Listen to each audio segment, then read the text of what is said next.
All right, Edgar, welcome to the podcast. Thank you. Thank you, Levi. Yeah. So first of all, we were speaking a little bit before this about how some recruiters' stories are pretty similar for getting into the industry. But I guess if you want to just talk about what got you into this field. Yeah, no. I completely agree with you. As I was telling you before, I mean, I think after doing this for so many years, you realize that we all end up in recruitment for almost similar reasons. We're looking for a job, we're unemployed, or we just want good cash and we somehow manage to like it and then we stay here. From my side was, I think it was kind of like this basically. So long story short, I am a qualified attorney, and I was actually supposed to work as an in-house lawyer. And then on my first day, my boss basically said to me, "Look, we already have somebody doing legal now, and we don't really need you anymore. We still have a spot in HR where you can kind of like help us out on the employment side of law." And so I mean, sure, I'm unemployed. I need a job. I need the cash. So yeah, it is what it is. Let's just do it. So I start doing that, and I realized that the recruitment part of that job was one of the parts that I really enjoyed the most. And at the point that after a couple of years of doing something relatively similar in house, I actually decided to go into an agency, and the rest is history. Wow.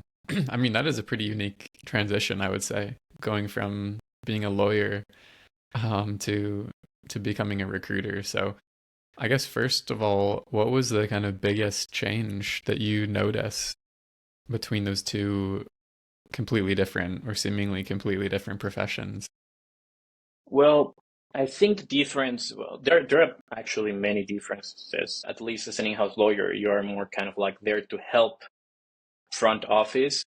And then in recruitment, especially with an agency, I mean, you have to be the fee earner. You are the one that is bringing up the revenue, right? So that's one difference, which of course is a little bit more stress, but it makes things much more exciting. And the other part is you have the chance of actually dealing with people for a living. Some people think that as a lawyer you have to do the same, like deal with people for a living, but not as much as in recruitment. In recruitment, you just that's your day-to-day basis. You have to talk with like nearly 10 people a day sometimes, and that's what you do. So I think Yeah, those two would be the main differences. excellent. Um, yeah, I've never really talked to many lawyers before. There was a few that I would handle with the in the compliance space, with investment banking and stuff, but I just found that they're all very smart and they're just very like driven, very majime, usually people. Yeah. Um, so I imagine that, this kind of skill set could do well if you're hardworking and you're majime and yeah. But I guess also your story kind of stuck out because you're not someone who's just kind of stayed in Japan and in one region doing the same type of recruiting. You've had a lot of different experiences that have taken you also to different places, and I think that's not so common in the industry. So I was wondering if you could talk a little bit about some of these moves and yeah, what led to them and what was your Yeah. experience? Yeah, no, of course. I mean, before diving into that part, I think something that I didn't realize until after I started doing recruitment is how transferable the skills would be from one place to another, which is not something that happens so much with law. Law is something that is pretty, let's call it domestic depending on the practice area. But most of the times, if you are a lawyer in, let's say, Mexico, like me, then it's going to be hard for you to practice law in a different country. So you mostly have to stay in Mexico unless you get experience, certain type of experience and qualifications and all this type of stuff. But in recruitment, I realized that everything is so transferable. And as long as you speak English, for example, then you can pretty much find a job anywhere else in the world. So yeah, no, I mean, I started in Mexico doing this. Then I moved to Japan, lived here in Japan for a couple of years, then moved to Hong Kong. And when I moved to Hong Kong, actually, was right at the beginning of COVID, before all this Wow. craziness actually happened, when people were still thinking like, it is not the real deal. It's just gonna pass. It's gonna be fine. So I was like, yeah, well, it's gonna pass, right? So I moved to Hong Kong, lived there for a year, then moved to London, which was a crazy, crazy story because, I mean, at the end, London is, I would say, one of the craziest markets in the world for recruiters. It's like the Wild West with cowboys, and it's just Mm, crazy there. But it was great. I lived there for 4 years basically, and just moved back to Japan in 2024 basically. Now, pretty much forever. I have been told that I mm, am to retire in Japan, and by my wife, who happens to be Japanese, mm, and I am to follow that order. Which I mean, I'm happy to do that. I love Japan, mhm. but yeah, that's a bit of the journey that I had so far. Wow. Thank you. And what would you say are some differences? I mean, you're calling London the Wild West. I'm curious to hear, what's behind this. Yeah. Well, I mean, I think the difference between markets is not so much as the type of market that you will face, but the clients and the culture in general towards headhunters, for example. So here in Japan, I mean, I don't really know much about other industries like IT, finance, and everything. I know legal, and within legal, headhunters are actually quite appreciated by lawyers. Like if you had a good reputation, if you have integrity, and if you do your job in the best way possible, then people are gonna know your name and they're gonna respect you and they're gonna go to you for advice and for help and everything, right? So that's one thing that you have here in Japan, for example. But in London, it's a much more, let's say, transactional market where Mm, as a headhunter, you're just there for the transaction. So it's much more complicated to create a strong relationship with either candidate or client at a personal level because you're just there to find a job. You find a job, then you're out of the picture, and that's that. So it's a bit more complicated on that side. And then on the opposite side as well, it's a much more competitive environment or competitive market, basically. So when it comes to legal recruitment, for example, something that people say in there is that you pick up a rock and you have about 50 legal recruiters that are working on the same roles with the same clients and the same everything. So it's extremely competitive and it's a thing of timing. Like I pick up a role with 20 other recruiters at the same time with a law firm, and I need to start calling people as soon as I hang up because if I wait for a couple of hours, then and I call these people, they're gonna be like, "Oh yeah, I just heard from other two recruiters about these roles, so I'm sorry." You would have mm, that, or you would have even some recruiters that kind of play dirty and going to all these like bad things of recruitment, which it's a bit make a mess and all this type of thing. So it's an mm. environment where you have to take care of yourself from recruiters, from clients, from candidates. So it toughs you up for sure. It sounds like very cutthroat. I mean, it's not dissimilar to what I saw when I was a recruiter in finance. I think it's a very red ocean, and there was, sometimes we would have those group calls, and usually, whenever I got a role, I had to come up with this process to get the information out as soon as possible, just like texting the movers that I knew would be interested. Because if you started to do that after you got the information from the client, even you're already too late. If you aren't prepared, with the best people already when you're going into those kind of group calls and group meetings. So it doesn't sound so dissimilar to what I experienced in Tokyo, but I can see that the scale is completely different. If you're working with that many recruitment agencies for one client, for example, that's just insane. So we feel like we have it bad maybe in Japan, but really compared to a Oh God, really yes, developed market like London, it's even worse. So yeah, that's quite interesting. And I want to just dive a little bit into what you said about the transactional relationship versus the really building a personal relationship with people.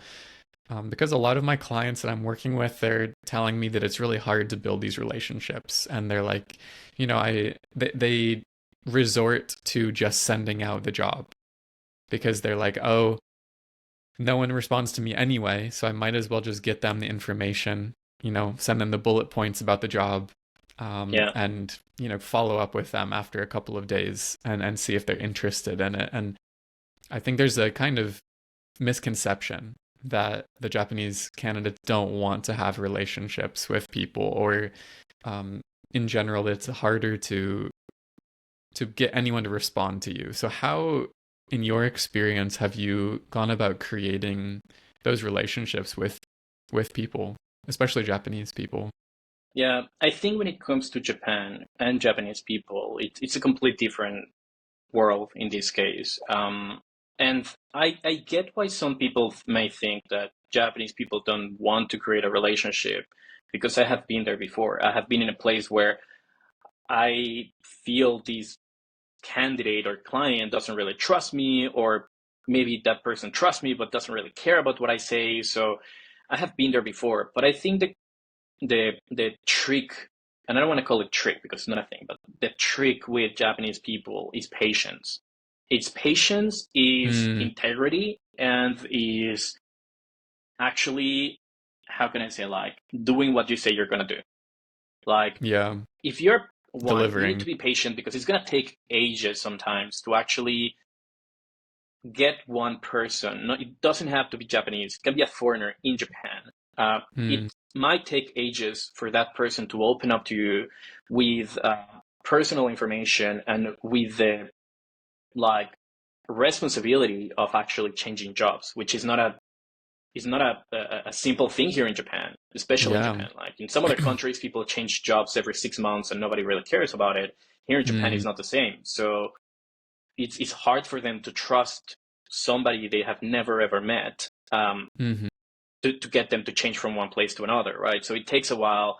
Um, on the other side, you need to be personal with them in a way of not just like talking about personal things, but actually trying to meet them in person, taking them out mm, for lunch, going for a coffee, actually spending that bit of extra time in person to actually get to know them a bit better, understand what they are, who they are, what they like and what they don't like, and then just like open up to them as well.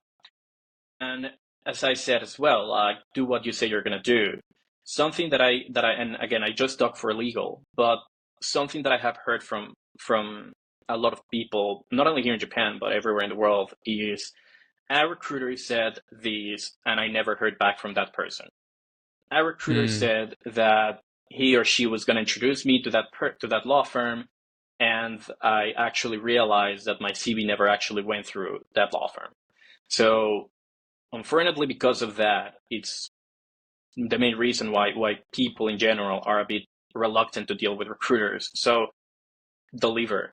Like at first, mm, it's going to be tough for them to trust you, of course. So they're going to be perhaps a little bit cautious, or they're going to be a bit paranoid if what you're doing is what you said you're going to be doing.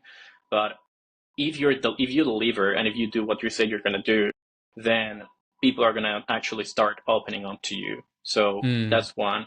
And sorry, one more that I forgot that is quite key is, and it might sound a bit too romantic, but actually care about their career, mm, because something that a lot of recruiters actually, how can I say it? Like, yeah, a mistake that a lot of recruiters um, make is they fall too much into the transaction. So for them, for many recruiters, a candidate is just part of that transaction. So they don't really care much sometimes about the life of this person, and they just want to push the deal through, even hmm if everybody knows that it's not the right fit for the person, right? So you need to care of that person. You need to care for their life. And there is going to be times where it, like the best option for that candidate might not be actually your deal. It's your responsibility to actually be honest with that person and say, look, I got you this offer, but being honest with you, that offer is a bit better because XYZ. Yes, of course, it's not going to be my deal, but it might be in the future.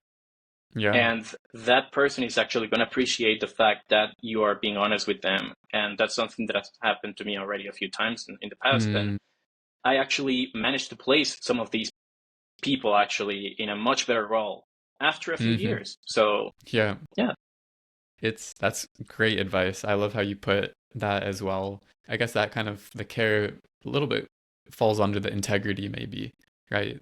Of just really treating them like they're a human being, delivering for them as well, and then being patient. So this is really juicy stuff. And that last point that you said as well, about looking at this really long term, right? And thinking about what is actually best for them, because you've now unlocked, once you've advised someone truly, you missed one deal. And if you're in this game for another couple of years, you have unlocked this, ally who is actually going to be not only someone that you can place later on, but maybe they're a potential client as well at a company. Maybe they're giving you different roles, or they're even sending you referrals like, hey, this guy is really good.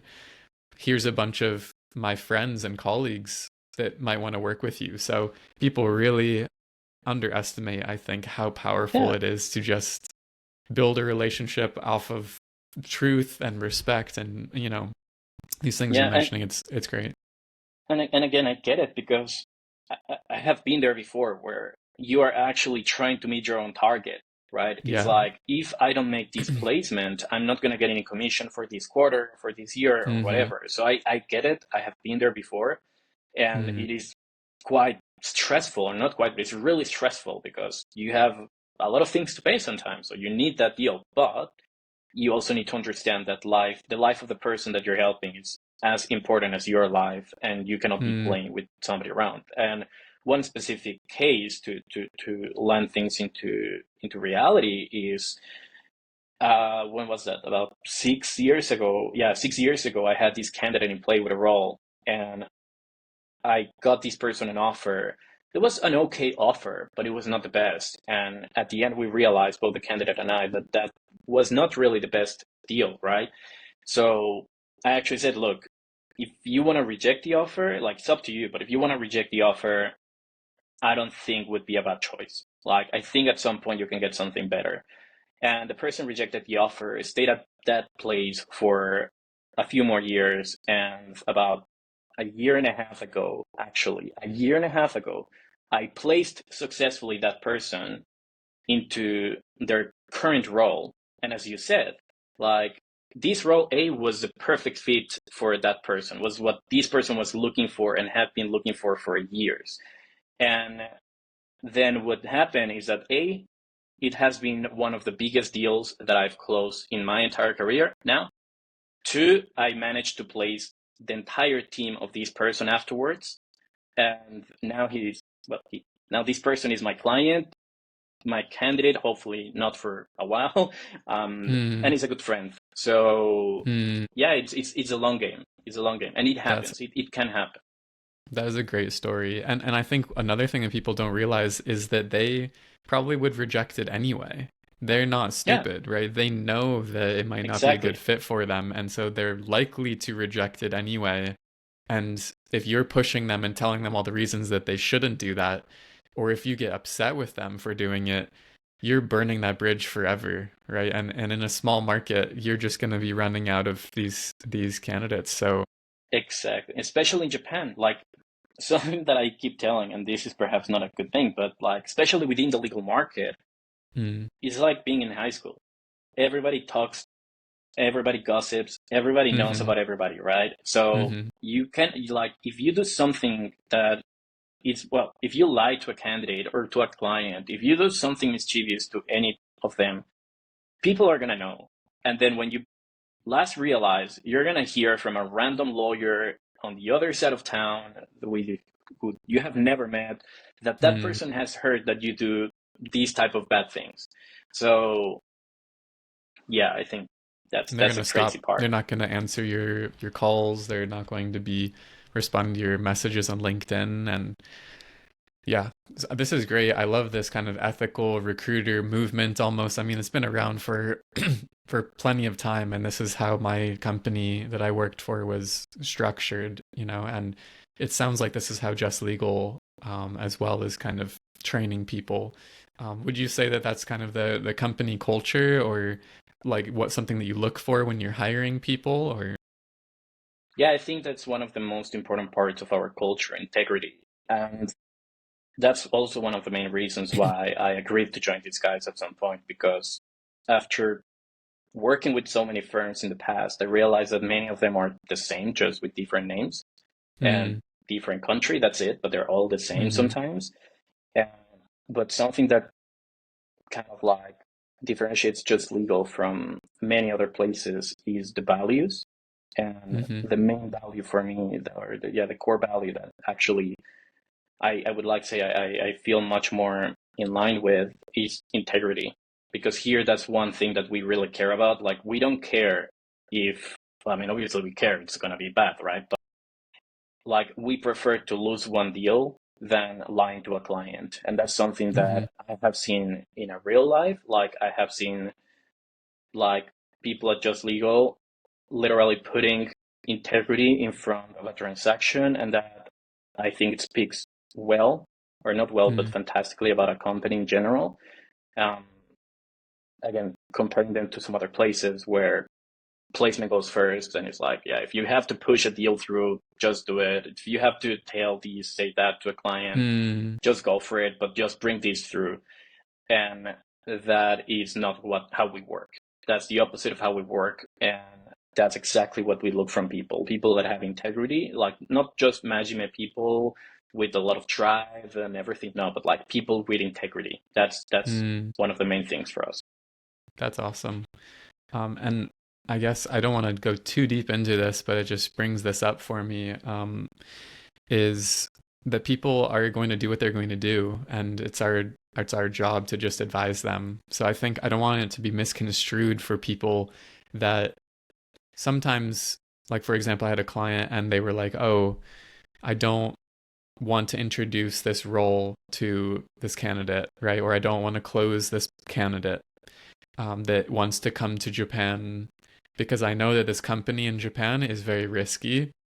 It's just a contract position and they might lose their visa within a year of coming here, right? So on that end, it's like, oh, well, yes, but what are you going to do? Are you going to actively tell them not to take the position?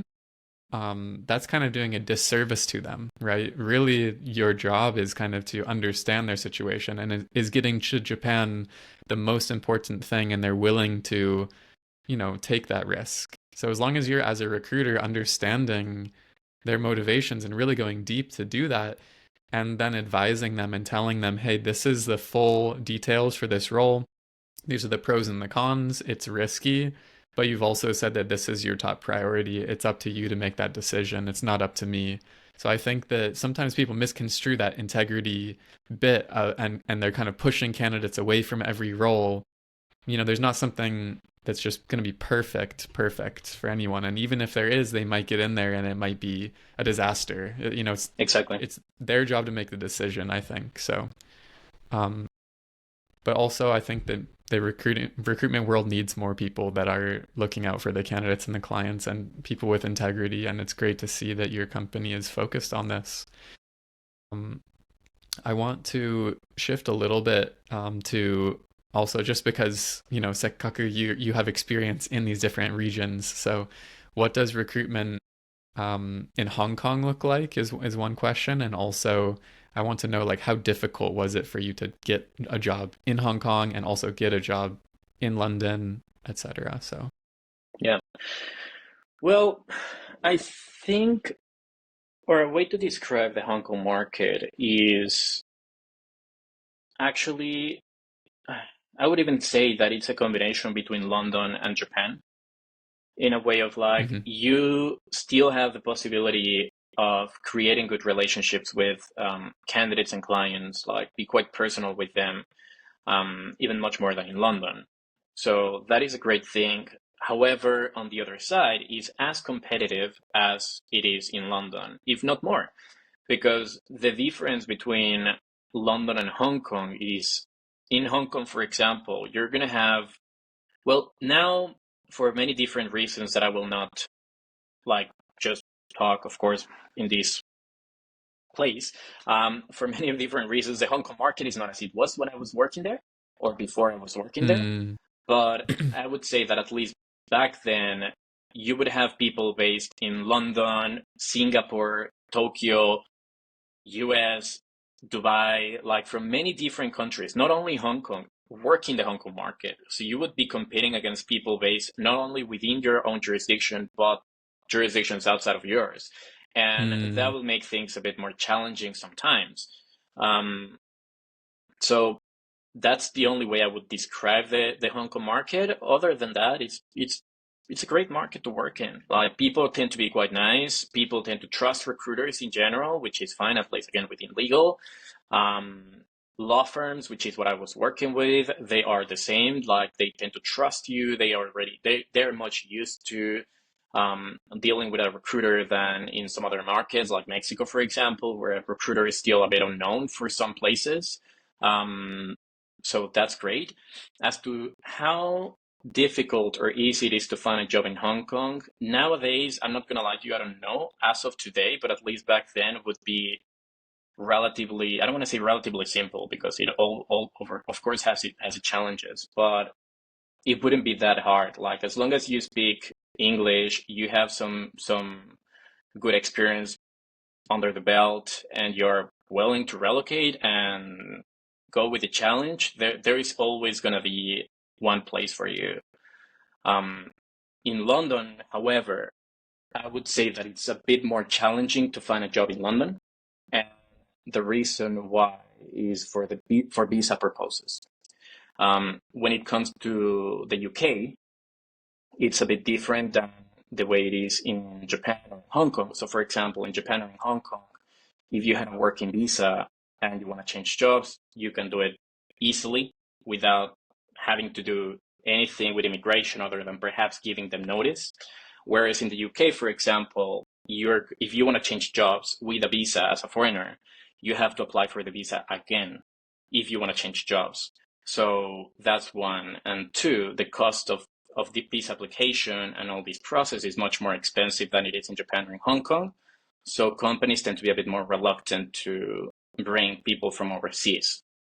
That's one. Hmm. The second reason is because, as I said earlier, it's a really competitive market. So there are plenty of recruiters over there, and it might be a bit challenging for somebody overseas that has never really worked the UK market to get into.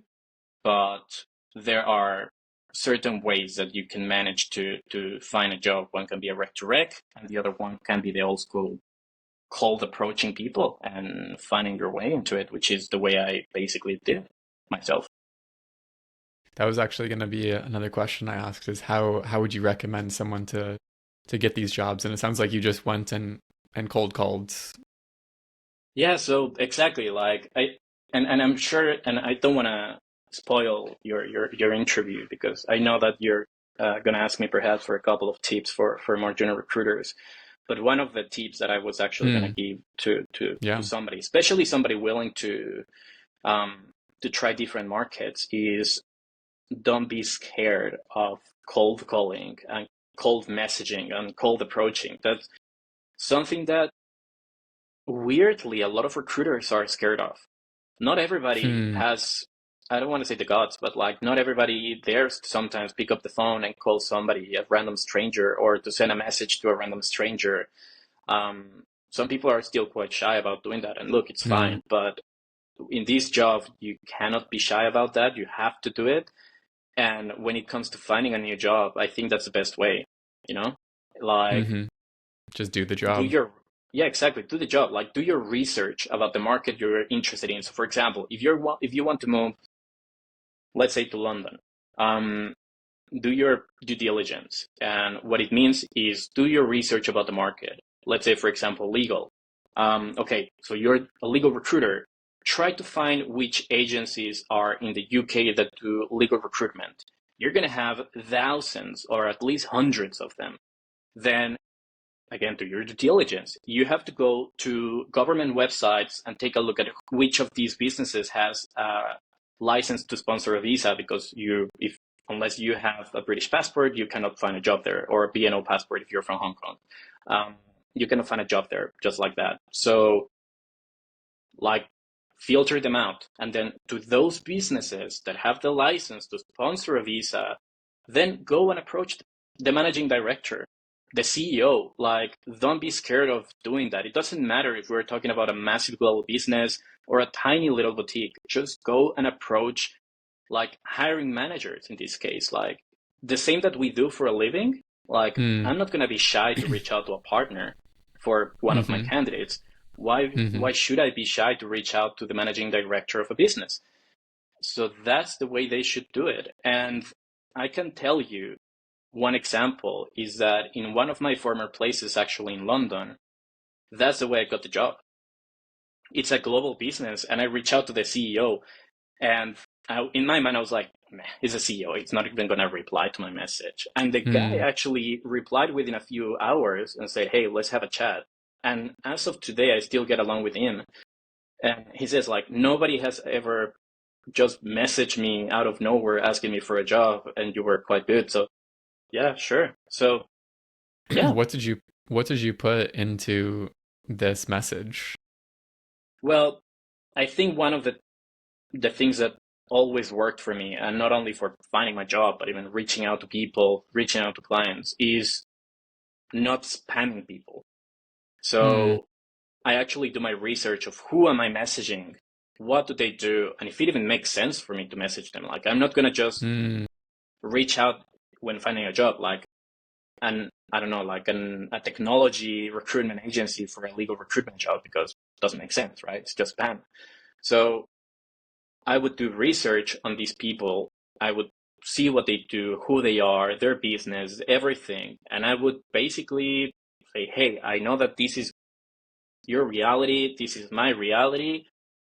Why don't we have a chat? I am free next week, this day and this day. What do you think? And that's what I Mm. would say. Mm. But again, like, That's not spamming them is important. yeah.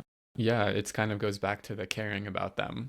Is just, what are you going to do if you actually care about someone? You're going to find out more about them, right? And Exactly. And I think, I, yeah, go ahead. yeah, sorry. No, I was just gonna say, like, it's important. This is one of the most important things when it comes to messaging somebody for a job or for anything. Don't spam. And I can Mm. tell you that sometimes it has happened to me throughout all these years that there are people that they have the right idea, which is let's message him or her. They just execute it in the wrong way. And what I mean is, like, it has happened throughout all these years that you will have one person, let's say Levi. Levi is going to send me an email that I'm like, okay, it's not that bad.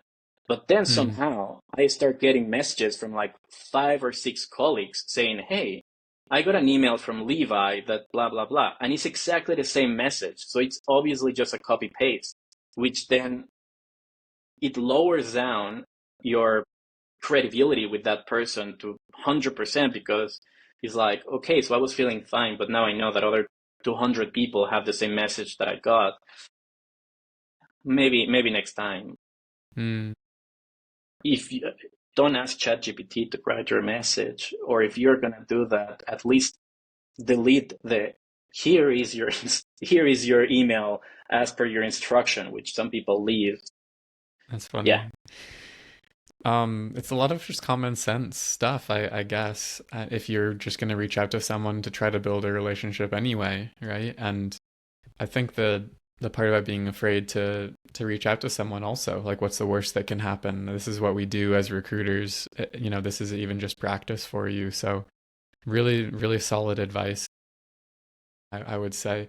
I think the messages are a tough thing for people because they are just used to them getting ignored.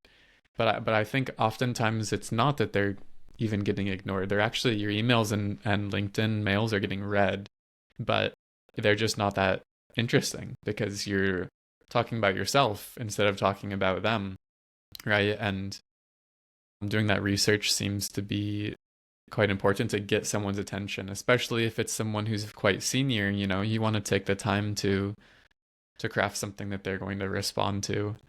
Um, and even candidates at junior levels in Japan, they're worth a lot of money as placements, and so getting spending the time to actually care about them, it makes sense, just like you would anyone else.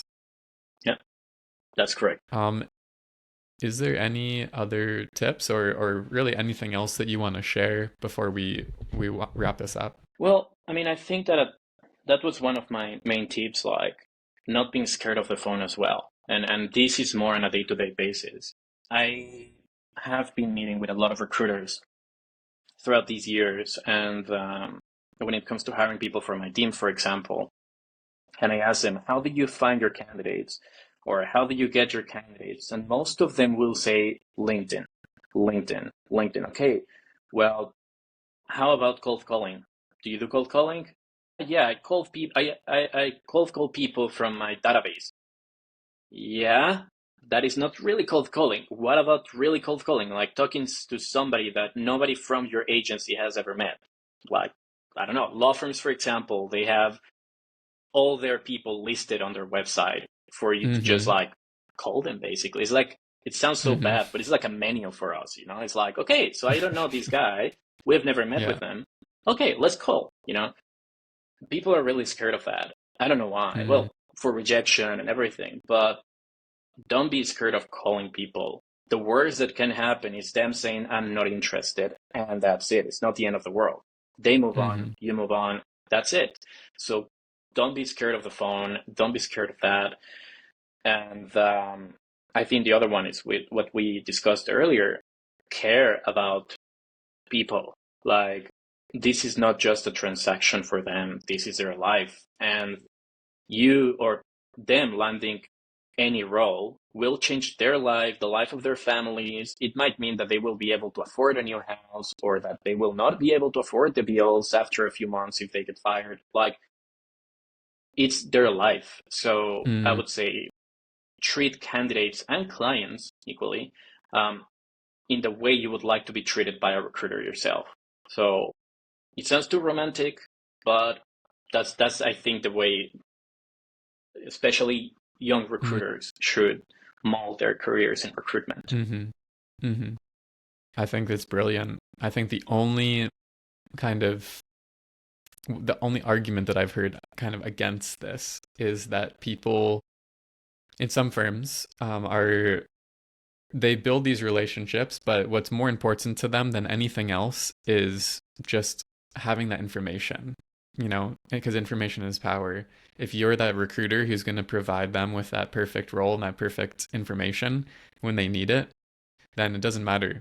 They might say like, oh, it doesn't matter who you are or if you have spent some time like even drinking coffee with them and talking about your dogs, right? It's about like who's actually going to deliver, who's going to get me the best deal, if I want to change my job, who's going to actually fight for me and who is going to get me a higher salary and really push on the client and negotiate for that. So I'm kind of curious what you think about that, because I think that's the only other kind of general mindset that I've heard that's different than this that does seem to work as well. Yeah, it works as well. And I mean, you have to know your job. You know, you need to be an expert in your craft with or without the personal relationship. Like, there is no way you're going to be successful as a recruiter without knowing what you're doing, without knowing the market, without knowing the main people in each market, everything. Like, you need to know everything. And Mm-hmm. yeah, of course, like having a personal relationship with somebody, it's not just about talking about their life and their wives and their families. It's not just about that. It's about spending the time to meet them in person. Yes, talk about the personal stuff, but also sharing relevant information, you know? And there is information that you will not get over the phone. There is information you're not going to get over an email. And it's, let's call it, and this is probably the word, the wrong word to call this, but it's the gossip, there is information, especially within the legal industry, for example, like, you hear about things before they actually happen sometimes, Mm-hmm. just from spending a little bit more time over a coffee with somebody. Mm-hmm. You're gonna basically show that you know what you're talking about, that you care about them as a person. They might open up as well, and they might even say, oh, actually, I've heard that this is actually going to happen. And Mm-hmm. you're obviously not going to share that with anybody, but at least you know. So it's going to help you, and then that person trusts you. Mm-hmm. So yeah, I think it's a combination of both. Having spending the time to create a personal relationship with somebody and being an expert in your craft. which it's a Mm. no-brainer. You need to be an expert. Yeah, and it kind of goes back to your other point of caring, because if you really care about them, then you'll push that client to get them the salary that they want, right? And you're going to fight for them to get a role Yeah, because of course. you have this connection with them. So it's just it's definitely I like how you said it. It's the combination of both. It sounds a bit fluffy to like build this relationship, and it sounds a bit too hardcore, to have this element. But really, it's the kind of marriage of the two, Yeah. of really knowing what you're And talking about, really being that expert and caring. and it's, I mean, as you said as well, like it's not just being all rainbow and love with people Mm-hmm. about like, oh yeah, I love your dog and I love your family, right? It's like, as you said, fight for that person, and when they're your candidates, for example, and Mm. as you said, or as we have been discussing, is like actually caring about that person, because there are people sometimes that when they get an offer, they know the offer is not good, but they Mm-hmm. just want to close the deal. So they're just Yeah. going to be like, okay, well, thank you, Mr. Client, bye bye. No, it is your job. Like, if you really care about both sides, client and candidate, it is your job to basically go for a higher compensation in this case, if you know Mm-hmm. you can get it, right? And it's Mm-hmm. also your job to be straightforward with your client and say, look, Mr. Client, I know that this is what you offered, but it is my job to tell you that this offer is really bad. And if you actually offer this, person is going to reject, or maybe this person is going to accept, but it's probably not going to be happy. And this is what the market offers. Like, it is your job to do Mm-hmm. that. So, yeah, you 100% need to do that all the time for candidates and be Mm-hmm. responsible with clients as well. Nice. I really like what we've covered here. I like your mindset with regards to recruitment. I can see why you're successful in the industry. And lastly, I guess, are you hiring for your team, or would you be open to having conversations if someone's listening to this and wants to reach out? Yeah, of course, of course. Yeah, Just Legal in general, we are open right now to consider applications. So we are expanding, we're growing not only within private practice, which means law firms, but also in-house financial services, um, partner level recruitment, like anything. So yeah, if anybody's interested, if anybody's curious about um, finding out a little bit more about Just Legal, they can feel free to reach out to me or anybody within my company, and we'll be happy to help. I think a great selling point of Just Legal is that, I mean, as the name states, we just do legal. So we're pretty much, I don't want to sound too cocky, but we're basically experts in what we do. So Hmm. I think it's the right place for people that are really interested in legal recruitment, because they're not going to just know a lot or learn a lot about recruitment itself, but they're going to learn a lot about the legal industry in general and how this world works actually. So yeah, absolutely. Awesome. Thank you. I think that the riches are in the niches, as they say. So, um, thank you for sharing this, and definitely, I hope that people see that and then reach out to you. Much appreciated for coming on and sharing your thoughts on this as well. No, no Nice to worries. It's meet a you. pleasure. Thanks so much for everything. All right. Thank you. Thank you.